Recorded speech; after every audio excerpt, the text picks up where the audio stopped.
गेल्या काही काळापासून राज्यातील गुन्हेगारीच्या घटना सतत वाढताना दिसत आहेत। अशातच आता सोलापूर जिल्ह्यातून मोठी बातमी समोर आली आहे। बीड जिल्ह्यातील युवा व्यावसायिकाने सोलापुरातील बार्शीत गोळी झाडून घेत आत्महत्या केल्याचे समोर आले आहे।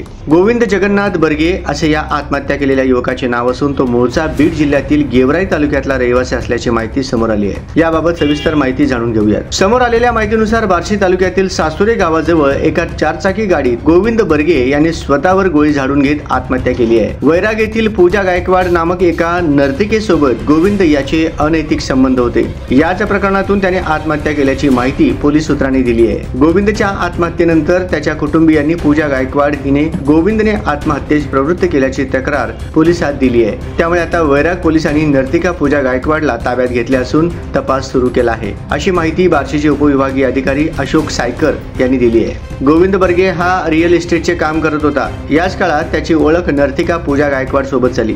कालांतराने या ओळखीचे रूपांतर प्रेमात झाले आणि त्यातून आर्थिक व्यवहार झाले। या आर्थिक व्यवहारातून वाद निर्माण झाले होते। हेच वाद सोडवण्यासाठी गोविंद बार्शी तालुक्यातील सासूर येथे आला होता। मात्र दोघांची भेट झाली की नाही, दोघांमध्ये पुन्हा वाद झाला, याबाबत कोणतीही माहिती मिळालेली नाही। आज सासुरे गावानजीक गोविंदचा मृतदेह एका चारचाकी गाडीत आढळून आला। आता ही आत्महत्या आहे की हत्या, याबाबत वैराग पोलीस तपास करत आहेत। पोलिसांनी नर्तिका पूजा गायकवाडला ताब्यात घेतले आहे। तिची कसून चौकशी केली जात आहे। या प्रकरणात आणखी कोणाचा हात आहे का हे तपासले जात आहे। त्यानंतर पुढील कारवाई केली जाणार आहे।